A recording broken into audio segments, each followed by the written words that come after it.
Olá, eu sou a Patrícia Borges e este é o SOS Convida, o seu programa semanal que leva até você e a sua família as dicas e orientações acerca da saúde e do bem-estar. O SOS Convida é realizado pela SOS do Câncer, Associação para a Prevenção e Combate ao Câncer Infantil e Adulto. A SOS do Câncer também atende crianças e adolescentes portadores de síndromes raras. Hoje aqui no SOS Convida, nós estamos com um convidado muito especial, que é o psicólogo Roberto William.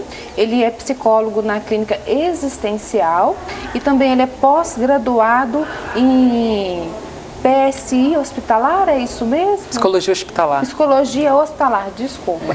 E hoje nós vamos falar, né, Roberto, sobre lutos e perdas. Seja muito bem-vindo ao nosso programa, é um prazer enorme conversar com você hoje. Obrigado, é um prazer estar aqui. Que bom. Então vamos para a nossa primeira pergunta, Roberto. O que significa luto? Luto, na psicologia, quando a gente fala de luto, a gente está falando de uma perda significativa. Então, nem sempre está relacionada à perda por morte. A gente pode pensar em luto em relação à perda de um relacionamento, à perda de um emprego.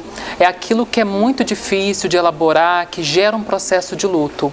Então, a gente entende luto com essa vertente, assim. É aquilo que é mais importante, tem mais significado para aquela pessoa, não necessariamente a morte de um ente querido. Sim. Então nós podemos entender o luto dessa forma. E está envolto em vários fenômenos da nossa vida, né? Vários fenômenos.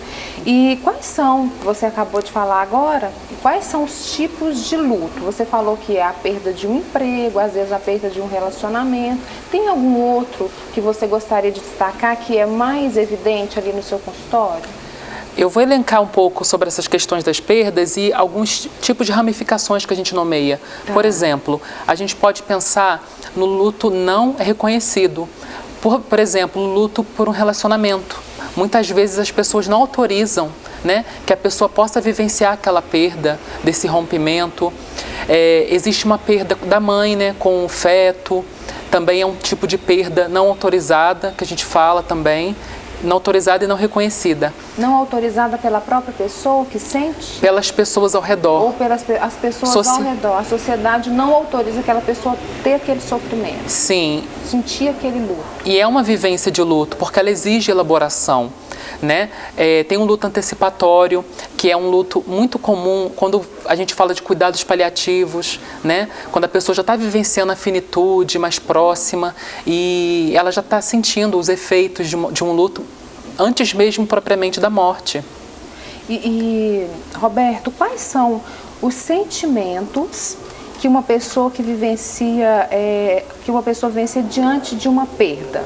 Quais são esses sentimentos mais comuns? Mais comuns, eles são bem próximos do que a gente tem como a depressão, né?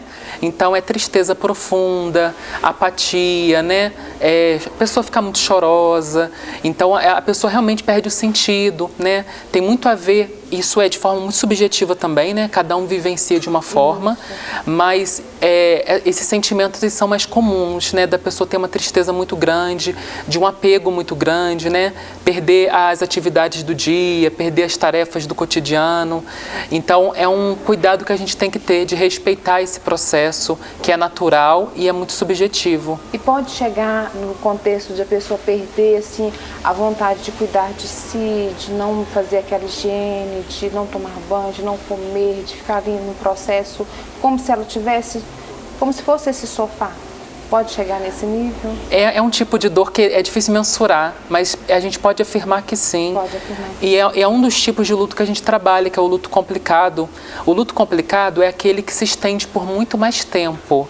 Embora a gente não possa mensurar tanto, porque é individual, quando o luto é complicado, ele tem esses efeitos e é preciso cuidado especializado. E é justamente isso, seria a minha próxima pergunta. É possível mensurar quanto tempo demora o luto, 3 meses, 2 meses ou não? É subjetivo, cada um tem um tempo.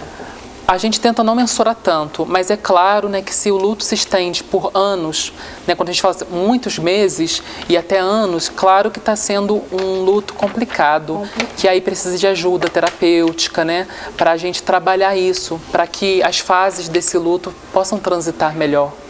Por exemplo, tem como a pessoa identificar isso? Por exemplo, ela está ali no luto, vivenciando um luto já há algum tempo, e tem como ela identificar isso, procurar alguma ajuda? O que poderia ser feito nesse caso?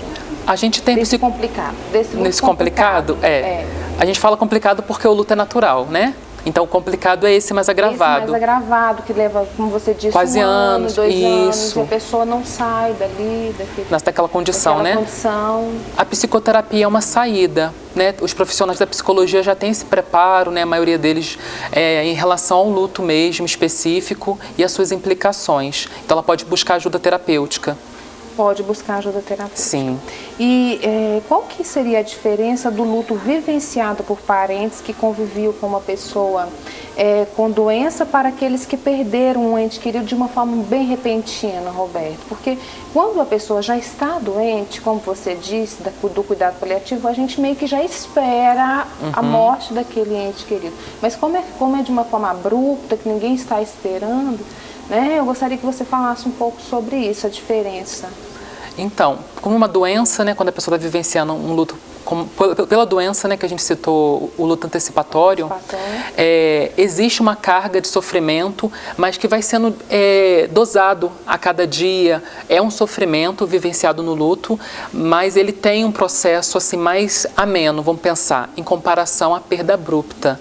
Porque a perda abrupta não teve nível de organização, de elaboração nenhum, né?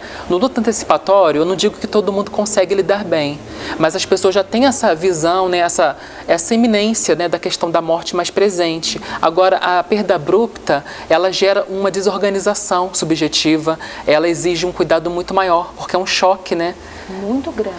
Não existe investimento nenhum ali, é tudo abrupto mesmo. E isso que eu vou conversar com você agora, a pessoa não teve a oportunidade, penso eu, de se despedir, provavelmente, de ter aquela conversa, e vem alguns arrependimentos, né? E tem a ver relacionado com a próxima pergunta que eu vou te fazer agora, Roberto. Qual que seria a importância desse ritual de despedida? O ritual de despedida é crucial, né? Porque ele é um dos princípios, né, que a gente tenta trabalhar para que a pessoa elabore melhor esse luto. Então, na cultura, né, a gente está inserido nos tipos de vivência, né, funeral, né, velório, tudo isso faz parte da nossa cultura para elaborar o luto. Então, quando não existe, é muito mais difícil a pessoa simbolizar o processo, né, para que ela possa organizar dentro dela atividades e formas de elaboração. Por isso que a gente tenta criar recursos também na terapia, caso a pessoa procure, para que ela faça algum ritual, alguma homenagem, para que ela consiga trazer de outra forma, já que às vezes não foi possível ter esse ritual de despedida. Entendi. Mas que a gente construa isso, pelo recursos para elaborar de outra forma. De outra forma. A gente tenta, né? Sempre. Tenta sempre, né? E como lidar, Roberto, com essas pessoas que estão vivenciando o luto? Porque às vezes é difícil também, né, para o familiar, ou para os amigos, para as pessoas que estão ali ao entorno, porque a gente não sabe muito bem o que fazer. É uma questão importante, por quê? Porque saber lidar com o outro, com o luto do outro, reflete como a pessoa lida com o próprio luto. Às vezes é ela que não consegue lidar bem com isso e às vezes tem dificuldade de se aproximar, né, de se deparar com essa pessoa. Eu acho que a princípio a gente tem que mostrar nossa disponibilidade. Não tem muito o que dizer, né? Porque o fato está ali, a pessoa já vai vivenciar, né? A dor está presente, faz parte. A gente tenta às vezes querer tirar aquele mal-estar no outro, né? Só que não é possível. Então a gente tenta mostrar que a gente está ali se a pessoa precisar, porque o sofrimento vai estar presente, né? A gente não precisa falar nada específico, né? Eu acho que é encontrar isso, respeitar o tempo, porque a pessoa ela vai se organizando no tempo dela, né? E aí a gente tem que estar o máximo presente. Sim. Para essas pessoas e como você disse, respeitando as especificidades de cada ser humano, porque cada um vai passar pelo luto de uma forma diferente, né, Roberto? Então cabe a nós respeitar isso, estar presente. O que você falou anteriormente me chamou muita atenção, que é a questão da transferência. Se eu não lido muito bem com o luto, eu vou transferir isso para aquela pessoa que está vivenciando, e eu posso dizer que quem não está lidando muito bem com o luto é aquela outra pessoa. Isso é complexo? É complexo e real, né? Pois é. Acontece muito. Isso é muito presente no hospital, na experiência que eu tive, né? Então, muitas vezes os profissionais, eles não conseguem lidar bem quando vem o outro sofrendo, como uma mãe perde um bebê, né? Acha que a mulher não pode chorar. É um desconforto da pessoa. E a gente tem que entender que aquele é o momento da pessoa chorar mesmo, né? É o momento de colocar tudo que tiver para fora, né? Se esvaziar. Sim. Né? E Roberto, como falar com as crianças em relação sobre a perda de alguém? Como conversar com elas? Primeiro, a gente tem que pensar nesse aspecto que a gente citou anteriormente. Como é que os pais lidam com perdas? Como que eu lido?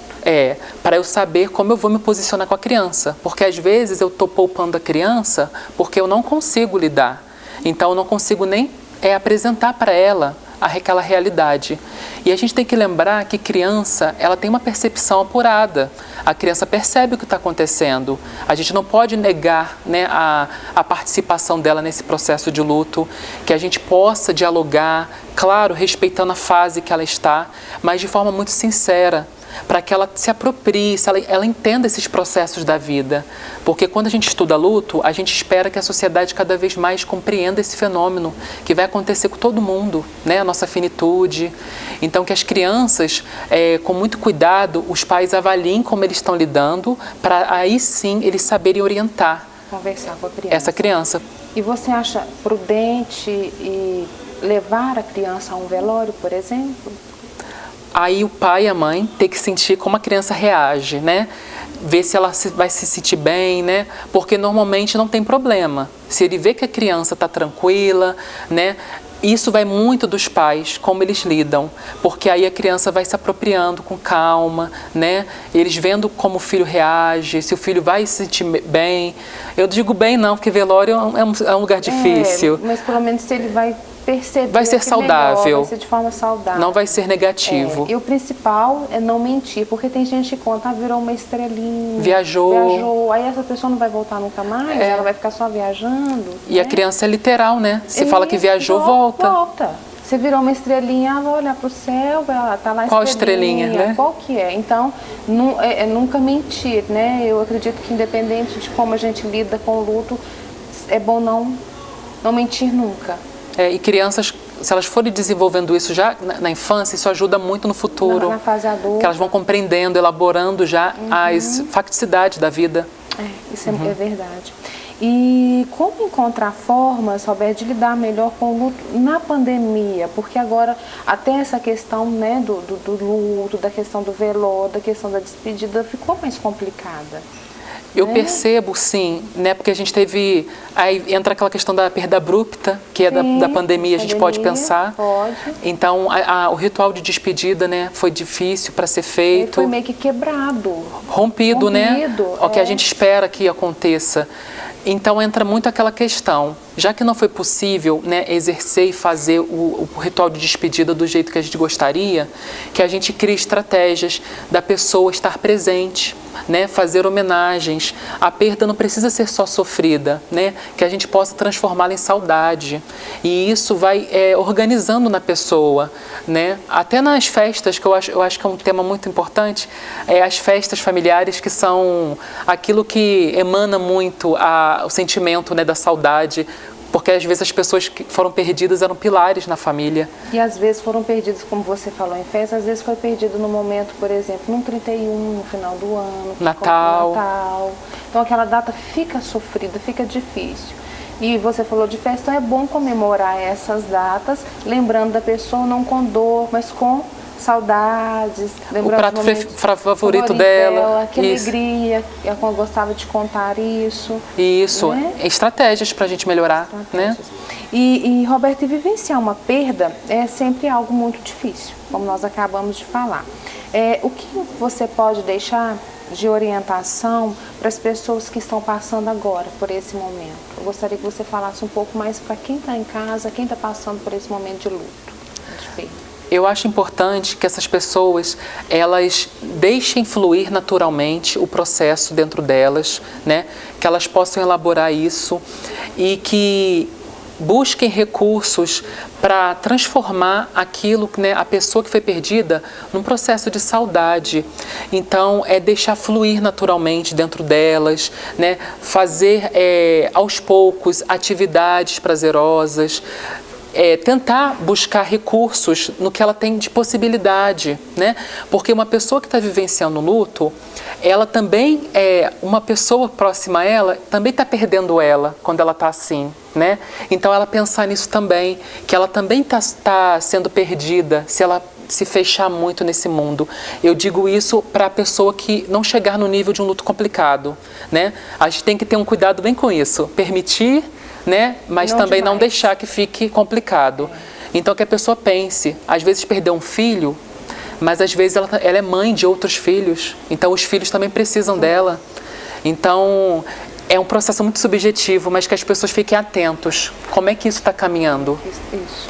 Né? É o mais importante. Sim. Roberto, muito obrigada pela entrevista. Adorei receber você aqui no SOS Convida e espero contar com sua participação em outros programas. Eu que agradeço. É um tema muito delicado, mas eu acho que é importante a gente trazer para discutir. Isso. Tá bom? É muito importante, nós precisávamos de mais tempo para falar sobre isso. Né? E para você que está em casa, que nos acompanhou até agora, nós deixamos o nosso abraço e até o próximo programa.